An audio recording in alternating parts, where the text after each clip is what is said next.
जब एक रात की बकरियों ने पूरा खेत तबाह कर दिया तो इंसाफ का तराजू कैसे झुका। एक जमाने में बनी इसराइल में एक शख्स का खूबसूरत खेत था। रात को एक दूसरे शख्स की बकरियों का रेवड़ बगैर चरवाहे के भटक कर उस खेत में घुस आया और पूरा फसल तबाह कर दिया। खेत वाले ने सुबह देखा तो दिल टूट गया। दोनों फरीक झगड़ पड़े और मुकदमा लेकर हजरत दाऊद अलैहिस्सलाम के पास गए। हजरत दाऊद अलैहिस्सलाम ने सुनकर फैसला किया, बकरियों वाला अपना पूरा रेवड़ खेत वाले को दे दे जब तक नुकसान की तलाफी ना हो। ये फैसला सख्त था। दोनों अदालत से निकलकर हजरत दाऊद के जवान बेटे हजरत सुलेमान अलैहिस्सलाम के पास आए और कहानी सुनाई। हजरत सुलेमान अलैहिस्सलाम ने गौर किया और अल्लाह की तरफ से बेहतर फहम मिला। उन्होंने फरमाया, बकरियां खेत वाले के पास रहें, वो इनसे दूध, ऊन और बच्चे हासिल करके अपना खेत दोबारा आबाद करे।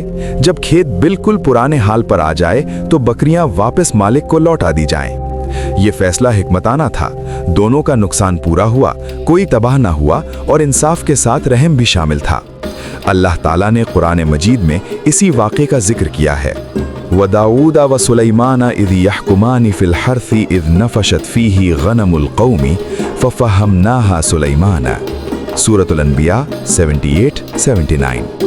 तर्जुमा, और याद करो दाऊद और सुलेमान को जब वो खेती के बारे में फैसला कर रहे थे, जबकि लोगों की बकरियां उसमें रात को घुस आई थीं और हम उनके फैसले के गवाह थे।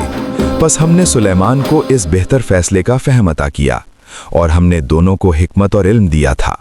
सबक: अल्लाह अपने नबियों को मुख्तलिफ दर्जों की हिकमत देता है। फैसले में सिर्फ सख्ती नहीं, हिकमत और रहम भी ज़रूरी है। हज़रत सुलेमान अलैहिस्सलाम को अल्लाह ने ख़ास बसीरत अता फरमाई थी।